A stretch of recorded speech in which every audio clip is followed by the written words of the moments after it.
once again, you didn't ask for this, but we're going to give it to you anyways. I'm MB Elkins. And I'm Joe Steele, and this is MB&J Movie Madness.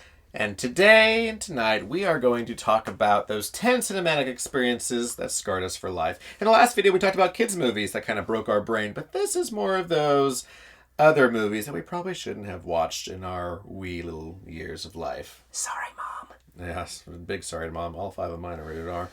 First one on my list is Alien. Everyone knows this wonderful horror classic film. Yes.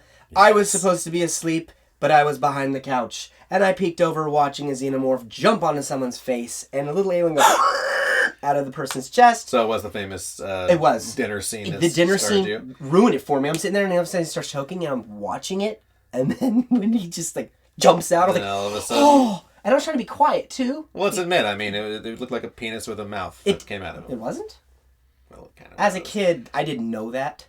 I was like 6. Okay. Well, when Dallas dies, that scene where he's in the tubes and with a little flamethrower and it pops out at him, that was always the scariest scene for me. Speaking of terrifying, my number one is automatically, I think this is on everyone's list of movies that broke their brain, Stephen King's It. That miniseries with Pennywise the Clown.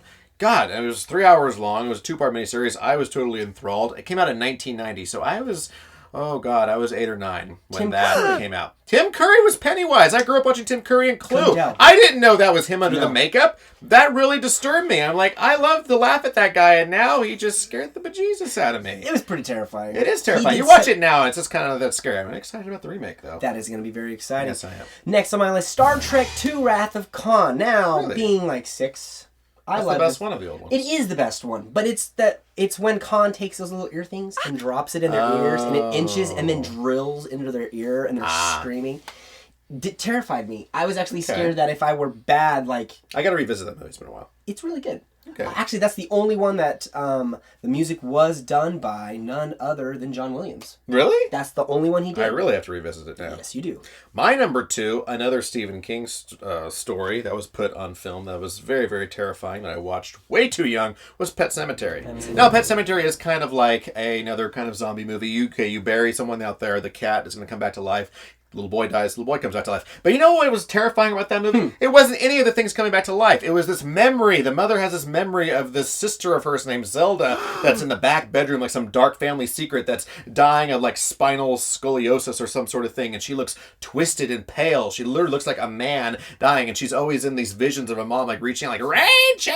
And then in her memory, she's coming back to get her. And that, oh my God, I watched it at my grandma's house in North Carolina. I didn't sleep my entire summer vacation when I was at Grandma's house because I watched Pet Sematary. Thanks, Grams. Thank you to myself, my idiot self. All right, next one on my list, Invaders from Mars. Yes! Now, I revisited this movie, and it is cheese fest. But when you're 7... Leave it alone. It's Mr. Potato Head alien monsters. Yeah, well, the thing is, the parents going over the hill, getting alien, and all of a sudden coming back to the hill. We should go back to the hill. Let's go over the hill. You're like, no, I'm game over, The safety of your childhood of, I'm safe with my teachers, safe with my friends at school, safe with my parents, but now after a couple days, they're all they have this little things on the back of their necks trying to lure you over to Calvary Hill. Terrified me, man. I couldn't do it. It is scary. I was like, nope. And that's what's geared towards kids, too, because it's like a little boy who's running around. Yeah. And no one believes me. It's the boy who cried wolf scenario. Yep. But with Martians. Yeah, I enjoyed it a lot. Me too. My third one was a very famous alien movie from the early 80s that I should not have watched when I was 6.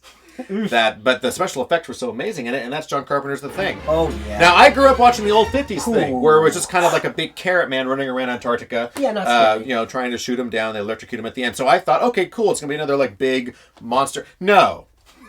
When you see the dog, burst inside out, and tentacles and entrails are forming out. It was the chest cavity The chest cavity Norris, that thing coming out, and his head detaching and turning into a spider. What was my brain supposed to think when I saw all these brilliantly amazing and savage images? What is that thing? I think that's what your brain was trying to think. It did say that. I think that makes sense. All right, next one on my list is actually a Star Trek, but it is from the TV series Star Trek Next Gen, Season 1, Episode 22, called Face of Evil. I didn't see any of that. Okay, it is literally they kill off a main character. Who? Her name's Troy. Oh, not Troy. They don't kill off Troy. I don't know why I even asked. I don't watch that show. No. Visually, it was amazing. Patrick Stewart's awesome in it. There's a lot of really cool stuff, but in this scene, it's literally this thing is representing evil, and it comes out and is like kills people and revives them just to torture people. And it's like, when I was a kid, the graphics were so good. Done. I was like, no, I ain't going out there. Little pockets of tar terrified me. I was like, admit it, you watched this last week for the first time, didn't you? Yeah, I did. And it scared you. Yeah. It's okay. Joe's still a child at heart.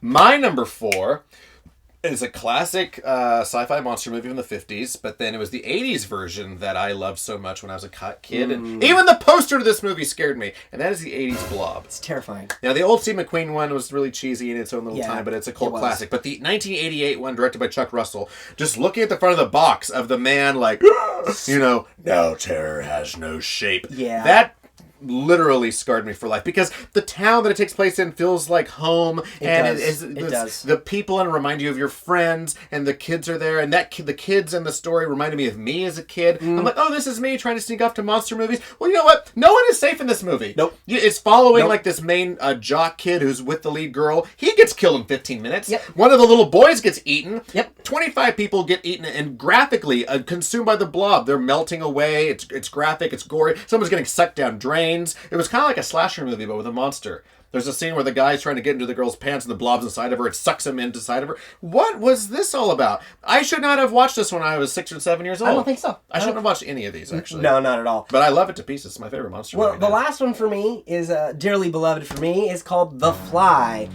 Oh my gosh. Goldblum Fly? Goldblum Fly. Yes. Not the original. This one, for some reason, when his face is peeling off and he's ripping out his fingernails. Everything's peeling off. It's disgusting. It's the ultimate body horror movie. I'm just watching it as a kid going, oh yeah, this is all about teleportation. That's cool. And then he starts melting and like turning evil. And I'm like, what is happening? No, it's brilliant. The special effects in that is amazing. Oh, all of these 80s. I'm glad that we talked about The Thing, The Blob, and The Fly, because those are the 3 remakes of the 80s that I think were stronger than the 50s versions. Absolutely. They were really, really good. But they broke our brains. No, totally. Thank you. Absolutely. And my last and 5th movie that thoroughly scarred me for life is a little 80s campy comedy horror monster movie that wasn't supposed to be taken very seriously at all, but when you're a little child, you take it pretty darn seriously. This was a really crappy movie called Terror Vision. For those of you out there who've never heard of it before, you've never seen it. Nope. So basically it's about an alien monster comes down into this family who are a bunch of really 80s swingers. Their house looks like a den of pornography all over the wall. I, once again, should not have been watching this as a child, and yet this big slimy one-eyed monster comes out of their TV and starts to consume the family. But it doesn't just eat them. It eats them, but then to confuse them afterwards, to confuse the rest of the family, to lure it to the monster, it regurgitates them out and poses as the family. And there's a scene where like the husband and wife come home with this other couple and are trying to all get with each other. It ends up eating all 4 of them, and the kids are looking for mom and dad, and they find them in the back bedroom. The monster regurgitates them all out, and they're all like under the covers, like all slimy, like, hey kids, we're okay. And really they were just eaten 10 minutes ago. And I didn't understand that at all as a child. That thoroughly, for years and years, that disturbed me more than anything else, more than The Thing, The Blob, anything. Terror Vision, which was supposed to be a comedy, really broke my brain. And I never recovered from it. No, I could see why. You look beautiful tonight. I just want you to know that. This was a good one. It was very good. So these are the 10 films that totally wrecked us. Tell us what you think in the comments below. Movies that ruined you. Go ahead and throw that down there. And if you want to hit the subscribe button, that'd be great. And See you next time.